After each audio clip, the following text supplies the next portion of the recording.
नाज़रीन, social media पर अक्सर ऐसी तस्वीर और वीडियोस गर्दिश करती हैं जिनमें दावा किया जाता है कि चीन ने अपने सहराओं से अरबों टन रेत हटाकर वहां हरियाली उगा दी है।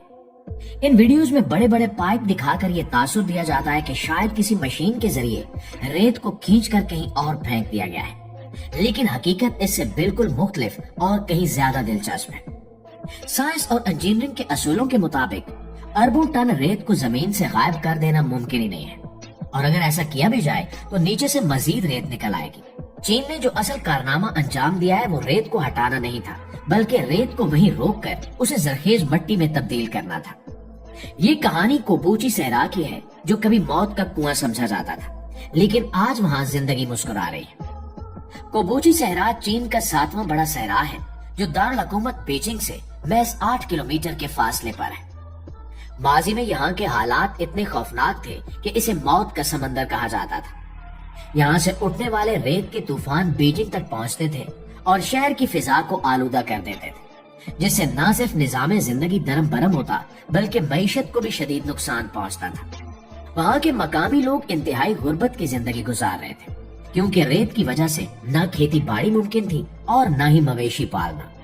रेत के टीले हवा के साथ अपनी जगह बदलते रहते और अक्सर लोगों के घरों और सड़कों को दफन कर देते थे। इन हालात में चीन ने फैसला किया कि वो कुदरत के सामने हथियार डालने की बजाय टेक्नोलॉजी और हिकमत अमली से इस मसले का हल निकालेंगे। इस मंसूबे का सबसे पहला और मुश्किल मरहला रेत को एक जगह रोकना था। सहरा में मसला रेत का होना नहीं होता, बल्कि हवा के साथ इसका उड़ना होता है। जब तक रेत उड़ती रहेगी, कोई भी पौधा वहां जड़ नहीं पकड़ सकता। शुरू में इंजीनियर्स ने वहां दीवारें बनाई और बाड़े लगाई, लेकिन तेज हवाएं सब कुछ उड़ा लेगी। कई नाकामियों के बाद मकामी लोगों ने एक इंतहाई सादा और सस्ता तरीका इजाद किया, जिसे आज दुनिया चेकर बोर्ड टेक्नोलॉजी के नाम से जानती है। इस तरीके में खुश्क घास और तिनकों को इस्तेमाल किया जाता है। मजदूर रेत के ऊपर घास को चौकोर खानों या शतरंज की बिसात की तरह बिछाते हैं और फिर इसे दरमियान से दबाकर रेत में गाड़ देते हैं। ये छोटे छोटे घास के बाड़े हवा की रफ्तार को जमीन की सतह पर तोड़ देते हैं, जिससे रेत का उड़ना बंद हो जाता है।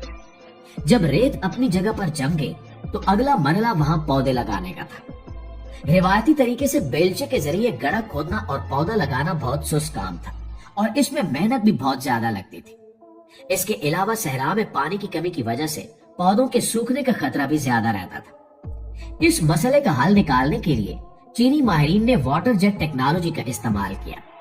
उन्होंने पानी के प्रेशर वाली गन्स इस्तेमाल की, जो सेकंड्स में रेत के अंदर गहरा सुराख कर देती थी और उसी वक्त उसमें पौधा लगा दिया जाता था। उस तरीके से न सिर्फ वक्त की बचत हुई, बल्कि पौधे की जड़ों को फौरी तौर पर नमी भी मिल गई। इस जदीद टेक्नोलॉजी की मदद से चीन ने रिकॉर्ड मुद्दत में सहरा के अंदर करोड़ों दरख्त लगा दिए। लेकिन सिर्फ दरख्त लगाना काफी नहीं था, इनकी देखभाल भी जरूरी थी, और इसके लिए बहुत ज्यादा सरमाया चाहिए था। चीन ने इस मसले को हल करने के लिए एक ऐसा बिजनेस मॉडल बनाया जिससे मकामी लोगों को रोजगार मिल सके और वो खुद इस सहरा की हिफाजत करें। उन्होंने वहां मलेठी नामी जड़ी बूटी की काश्त शुरू की। ये पौधा सख्त मौसम को बर्दाश्त करने की सलाहियत रखता है, और सबसे अहम बात यह है कि ये जमीन की जरखेजी बढ़ाता है। मलेठी की जड़ें नाइट्रोजन खारिज करती हैं, जो रेत को आहिस्ता आहिस्ता जरखेज मिट्टी में बदल देती है। किसानों ने मलेठी उगाकर इसे मार्केट में बेचा और लाखों रुपए भी कमाए। इस तरह ये सहरा, जो कभी इनकी गुर्बत की वजह था, अब इनकी आमदनी का जरिया बन गया। चीन ने सहरा की सबसे बड़ी ताकत यानी सूरज की रोशनी को भी अपने फायदे के लिए इस्तेमाल किया। सहराओं में सूरज सारा साल पूरी आबोताब के साथ चमकता है, जो इसे शमसी तवानाई पैदा करने के लिए बेहतरीन जगह बनाता है। चीन ने कोबूची सहरा में सोलर पैनल्स का एक बहुत बड़ा नेटवर्क बिछा दिया। ये प्रोजेक्ट सिर्फ बिजली पैदा करने के लिए नहीं था, बल्कि इसका एक और बहुत बड़ा फायदा भी था। जब लाखों की तादाद में सोलर पैनल्स लगाए गए, तो इन्होंने जमीन पर साया कर दिया। इस साए की वजह से जमीन की नमी धूप से उड़ना कम हो गई और वहां का दर्जा हरारत कम हो गया। सोलर पैनल्स के साए की वजह से इनके नीचे घास और झाड़ियां उगना शुरू हो गई। ये एक तीर से दो शिकार करने वाली बात थी। ऊपर बिजली बन रही थी और नीचे जमीन भी हरी भरी हो रही थी।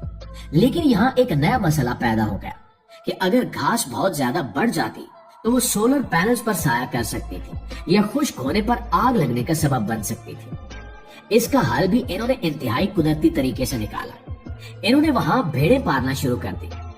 مقامی کسان اپنی بھیڑوں کو سولر پینلز کے نیچے چھوڑ دیتے، وہ گھاس کھا لیتی جس سے یہ پینل صاف رہتے اور کسانوں کو جانوروں کے لیے مفت کا چارہ مل جاتا۔ اس سسٹم نے ایک مکمل ایکو سسٹم بنا دیا جہاں ٹیکنالوجی، زراعت اور لائف سٹاک ایک دوسرے کی مدد کر رہے ہیں۔ پانی کی کمی کو پورا کرنے کے لیے چین نے ایک اور بڑا انجینئرنگ کا کارنامہ انجام دیا۔ چین کا مشہور دریائے زر، یہ یلو ریور صحرا کے قریب سے گزرتا ہے۔ موسم بہار میں جب برف پگھلتی تھی تو دریا میں سیلاب آ جاتا تھا جو تباہی مچاتا تھا۔ چینی انجینئرز نے اس اضافی سیلابی پانی کا رخ موڑ کر اسے صحرا کے نشیبی علاقوں کی طرف کر دیا۔ یہ پانی صحرا کے بیچ میں جمع ہو کر جھیلوں اور تالابوں کی شکل اختیار کر گیا۔ ان جھیلوں میں اب مچھلیوں اور کیکڑوں کی فارمنگ کی جا رہی ہے اور یہ پانی آس پاس کے پودوں کو بھی سیراب کرتا ہے۔ ریت کے ٹیلوں کے درمیان پانی کی نیلی جھیلیں دیکھنا یقیناً کسی معجزے سے کم نہیں ہے۔ ان جھیلوں کی وجہ سے علاقے کے موسم میں بہتری آئی ہے اور اب وہاں بارشیں بھی پہلے کی نسبت زیادہ ہوتی ہیں۔ صحرا کو آباد کرنے کے لیے انفراسٹرکچر کا ہونا بہت ضروری تھا، اس لیے صحرا کے عین درمیان سے ایک طویل شاہراہ تعمیر کی گئی جو صحرا کو چیرتی ہوئی گزرتی ہے۔ ریت پر سڑک بنانا بہت مشکل کام ہے کیونکہ ریت اکثر سڑک کو ڈھانپ لیتی ہے۔ اس مسئلے سے نمٹنے کے لیے سڑک کے دونوں اطراف درختوں کی دیواریں بنائی گئی اور گھاس کے باڑے لگائے گئے تاکہ ریت سڑک پر نہ آ سکے۔ یہ سڑک نہ صرف آمد و رفت کا ذریعہ ہے بلکہ یہ سیاحوں کو بھی یہاں کھینچ لاتی ہے۔ لوگ یہاں صحرا میں بننے والے ہوٹلوں میں رکتے ہیں، جھیلوں کا نظارہ کرتے ہیں اور صحرا کی خاموشی کو انجوائے کرتے ہیں۔ سیاحت کے فروغ سے مقامی لوگوں کی آمدنی میں بھی بے پناہ اضافہ ہوا ہے۔ اس پورے پروجیکٹ میں ٹیکنالوجی کا کردار بہت اہم رہا۔ چین نے سیٹلائٹ اور ڈرونز کے ذریعے پورے صحرا کی مانیٹرنگ کی۔ انہوں نے دیکھا کہ کس جگہ مٹی میں کتنی نمی ہے اور وہاں کون سا پودا لگانا مناسب رہے گا۔ سائنسدانوں نے لیبارٹریوں میں ایسے بیج تیار کیے جو انتہائی کم پانی اور سخت حالات میں بھی زندہ رہ سکے۔ انہوں نے مٹی کی ساخت کو تبدیل کرنے کے لیے بایو ٹیکنالوجی کا استعمال کیا جس سے ریت کے ذرات میں پانی جذب کرنے کی صلاحیت پیدا ہوگی۔ یہ سب کچھ راتوں رات نہیں ہوا بلکہ اس کے پیچھے دہائیوں کی تحقیق اور محنت شامل ہے۔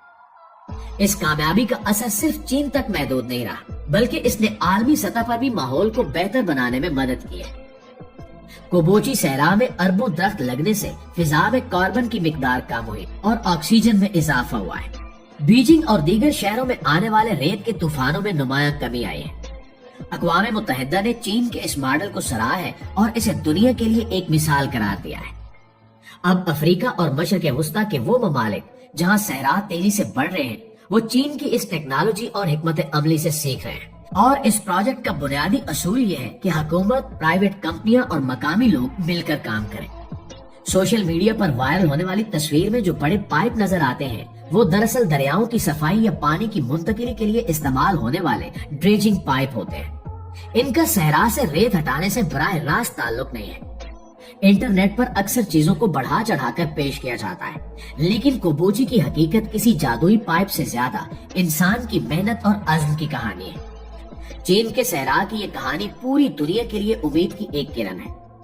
آج جب دنیا گلوبل وارمنگ اور ماحولیاتی تبدیلیوں جیسے بڑے مسائل کا سامنا کر رہی ہے، کوبوچی کا ماڈل ہمیں راستہ دکھاتا ہے کہ سائنس اور ٹیکنالوجی کا درست استعمال کیسے کیا جائے۔ صحرا کو ہریالی میں بدلنا کوئی جادو نہیں تھا، یہ سالوں کی محنت، ناکامیوں سے سیکھنے اور پھر دوبارہ کوشش کرنے کا نتیجہ ہے۔ یہ